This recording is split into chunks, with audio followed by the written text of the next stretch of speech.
میاں والی بیس پر دہشت گردوں کے حملے کی کوشش ناکام۔ دہشت گردوں نے پاک فضائیہ کے تربیتی ایئر بیس پر حملے کی کوشش کی۔ پاک فوج کے بروقت اور مؤثر جواب کی بدولت حملہ ناکام بنا دیا گیا۔ 3 دہشت گرد کو بیس میں داخل ہونے سے بہت پہلے ہی مار گرایا گیا۔ حملے کے دوران پہلے سے گراؤنڈ کیے 3 طیاروں اور ایک فیول باؤزر کو نشانہ بنایا گیا۔ علاقے کو مکمل کلیئر کرانے کے لیے کلیئرنس آپریشن کیا گیا۔ میاں والی بیس اور گزشتہ روز پسنی حملے میں بھارتی رو اور دیگر دشمن ایجنسیوں کا ملوث ہونا خارج از امکان نہیں۔ میاں والی بیس پر دہشت گردوں کی حملے کی کوشش ناکام۔ دہشت گردوں نے پاک فضائیہ کے تربیتی ایئر بیس پر حملے کی کوشش کی ہے۔ پاک فوج کے بروقت اور مؤثر جواب کی بدولت حملہ ناکام بنا دیا گیا۔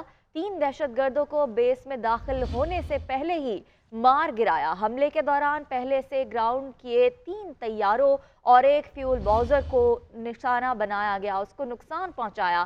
علاقے کو مکمل کلیئر کرانے کے لیے کلیئرنس آپریشن بھی کیا گیا۔ میاں والی بیس اور گزشتہ روز پسنی حملے میں بھارتی رو اور دیگر دشمن ایجنسیوں کا ملوث ہونا خارج از امکان نہیں۔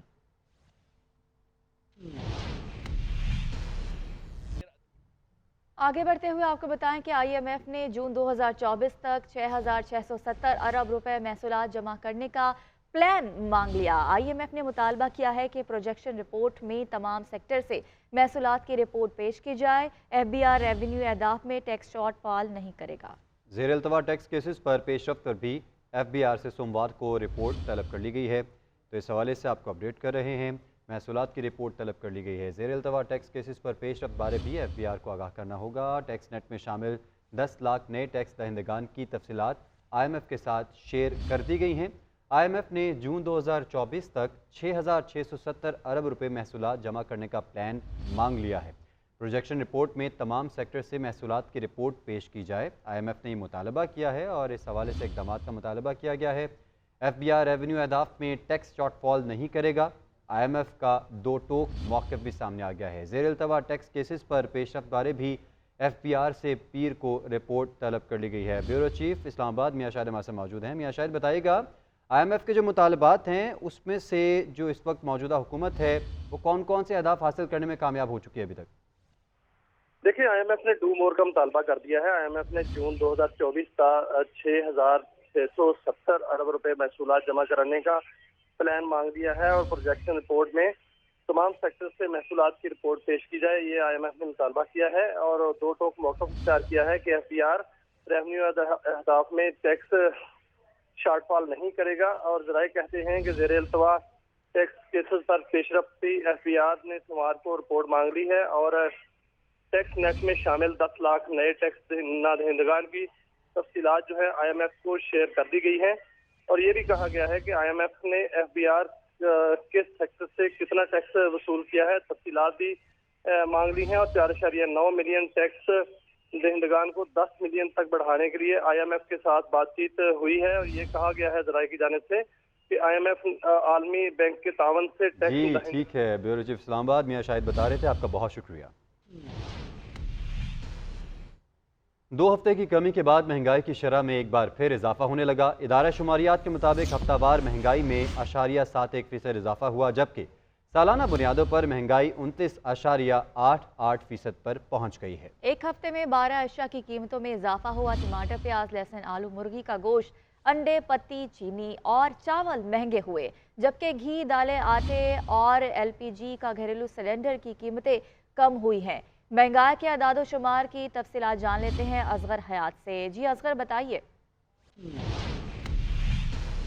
ملک میں مہنگائی عروج پر ہے۔ اگر ادارہ شماریات کی رپورٹ کی بات کریں تو ایک ہفتے میں مہنگائی کی شرح میں 0.71% اضافہ ہوا ہے اور مجموعی شرح جو ہے مہنگائی کی 29.88% تک پہنچ گئی ہے۔ 12 اشیاء کی قیمتیں جو ایسی ہیں جن میں ایک ہفتے میں کے دوران اضافہ ہوا ہے، جن میں پیاز، لہسن، چینی اور دیگر اشیاء جو ہے وہ شامل ہیں۔ اس وقت اگر عام مارکیٹ کی بات کریں تو اسلام آباد کی عام مارکیٹ میں جو پیاز ہے 140 روپے ہے اور آلو جو ہے وہ 140 روپے فی کلو فروخت ہو رہا ہے۔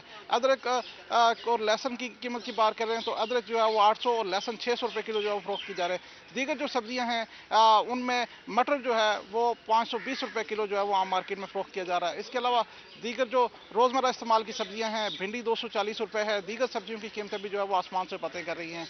आम मार्केट में आटे की कीमत की बात करें तो आटे की 15 किलो का जो थैला है वो 2100 रुपये में है, जबकि 20 किलो का जो थैला है वो 250 रुपये किलो में फरोख्त हो रहा है।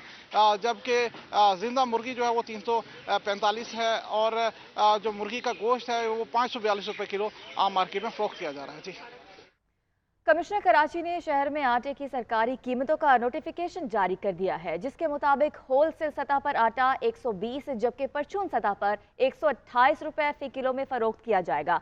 मगर शहर की आम दुकानों पर आटा बदस्तूर 140 रुपए जबकि चक्की आटा 160 रुपए फी किलो में फरोख्त किया जा रहा है। इस हवाले से मजीद तफसीलात देंगे साकिब आलम।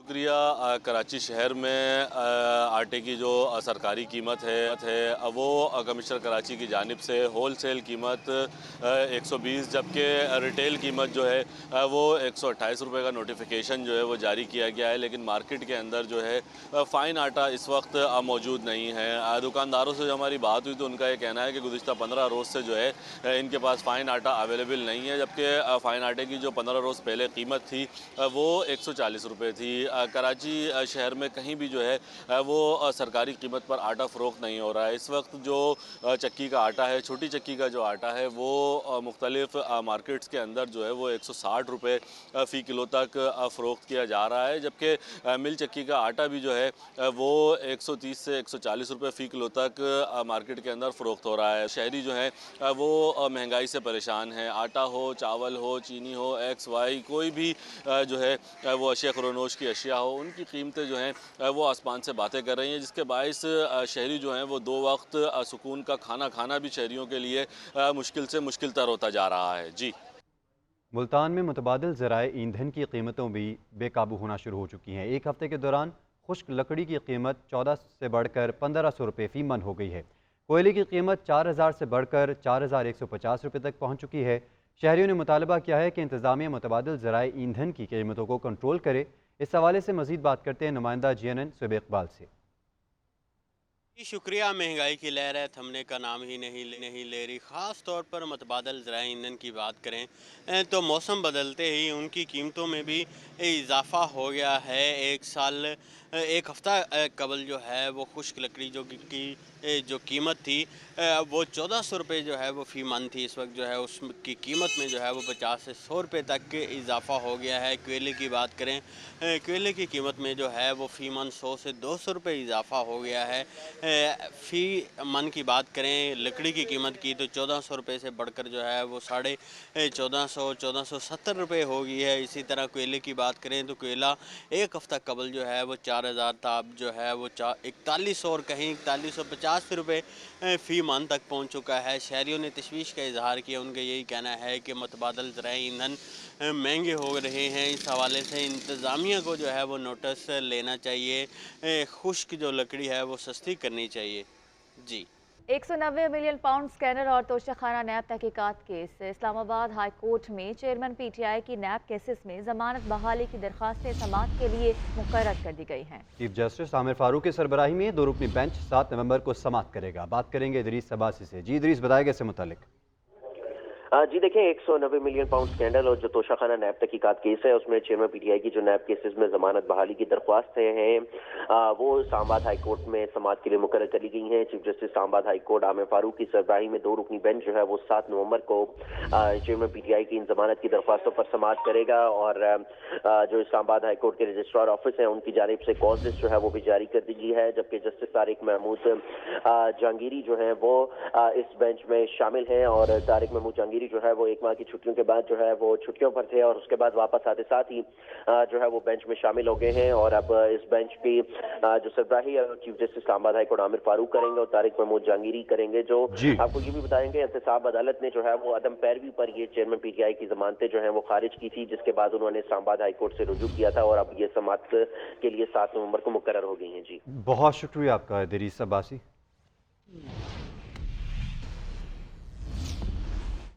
चीफ इलेक्शन कमिश्नर की ज़ेर सदारत अहम इजलास। इलेक्शन कमीशन ने ट्रांसफर पोस्टिंग से मुतल्लिक रिपोर्ट कमीशन को पेश करने की हिदायत कर दी। मुल्क भर में तकर्रुर तबादले वाले अफसरान की रिपोर्ट कमीशन को भी भिजवाई जाए। पोस्टिंग ट्रांसफ़र होने वाले अफसरान की फहरिस्त को अपडेट किया जाएगा। आतिफ भट्ट, इस मुतालिक मज़ीद क्या खबरें? जी, चीफ इलेक्शन कमिश्नर की ज़ेर सदारत अहम मुशावरती इजलास हुआ है। इजलास में जो आइंदा आम इंतखाबात है उससे मुतल्लिक जायजा लिया गया है और इलेक्शन कमीशन की जानब से जो इंतखाबी विंग है उसको ये वाज़ेह हदायत की गई है कि पोस्टिंग ट्रांसफर जो है उससे मुतल्लिक रिपोर्ट जो है वो कमीशन को साथ साथ ही पेश की जाए। मुल्क भर में तकर्रुर तबादले वाले अफसरान की रिपोर्ट जो है वो कमीशन को भिजवाई जाए और जो पोस्टिंग ट्रांसफर वो होने वाले अफसरान की फहरिस्त है उसको भी अपडेट रखा जाए। इंतखाबी शेड्यूल से कबल जो मुतल्लिका अफसरान की अपडेटेड फहरिस्त के मुताबिक जो है उनको तैनात किया जाएगा। वफाक और सूबों में तकर्रुर तबादले पर अमल दरामद ना होने बारे भी इलेक्शन कमीशन को आगाह किया जाए। IG और DC इस्लामाबाद की तब्दीली से मुतल्लिक जो काबीना डिवीजन की जानब से अभी तक रिपोर्ट जो है वो नहीं भिजवाई गई। कंप्लायंस रिपोर्ट इलेक्शन कमीशन को, उस हवाले से भी इलेक्शन कमीशन को आगाह कर दिया गया है। बहुत शुक्रिया आतिफ। 1 नवंबर से गैर मुल्की गैर कानूनी मुकीम अफराद के इनखला के लिए पुलिस और कानून नाफिज करने वाले इदारों की मुश्तरका कार्रवाइयों का सिलसिला जारी है। अब तक कोयटा से 572 अफराद को अफगानिस्तान भेज दिया गया, जबकि 40,000 गैर मुल्की रज़ाकाराना तौर पर अपने मुल्क चले गए। इस वक्त हमारी नुमाइंदा खदीजा काकड़ मौजूद हैं निगरान वज़ीर इत्तलात जान अचकज़ई के साथ। उनसे मज़ीद जान लेते हैं। जी खदीजा। जी शुक्रिया। बिल्कुल, हुकूमती डेडलाइन के बाद जो है 1 नवंबर से जो पाकिस्तान में गैर कानूनी तौर पर जो मुकीम अफराद थे उनकी इनखला के लिए जो है ऑपरेशन का आगाज़ कर दिया गया था और अब तक जो कानूनी कार्रवाई कानून नाफिज करने वाले इधर पुलिस की जानिब से जो है 572 अफराद को जो है गिरफ्तार किया गया था। इस वक्त बलुचिस्तान के निगरान वज़ीर इत्तलात जान अचकज़ई साहब हमारे साथ मौजूद है। मज़ीद उनसे जानते हैं। देखिए, हमने शुरू दिन से कहा था, प्राइम मिनिस्टर ने, वज़ीर आज़म साहब ने, वज़ीर आला बलूचिस्तान ने तमाम सूबाई इदारों को, फेडरल इदारों को, पुलिस को ये हिदायत की है कि हमने किसी भी गैर कानूनी तारकीन वतन की इज़्ज़त नफ्स को जो है वो ख़राब नहीं होने देना है। हमने उनको बाइज़्ज़त तरीके से निकालना है और ये फ़ैसला है, ये कोई भी इसकी खिलाफ वर्जी नहीं कर सकता। जो भी इसकी खिलाफ वर्जी करेगा, चाहे वो पुलिस है, दूसरे इदारे, उनके खिलाफ कार्रवाई होगी। आपने सुना, इनका ये कहना है कि ये रियासत की जानिब से अटल फैसला है और पंजाब और सिंध से भी जो गैर कानूनी तारकीन वतन है उनको यहाँ पर कल लेकर आया जाएगा और यहाँ से इनको जो है डिपोर्ट कर दिया जाएगा। ये प्रोसेस तब तक जारी रहेगा जब तक इनका मुकम्मल तौर पर यहाँ से इंखला नहीं होता। जी।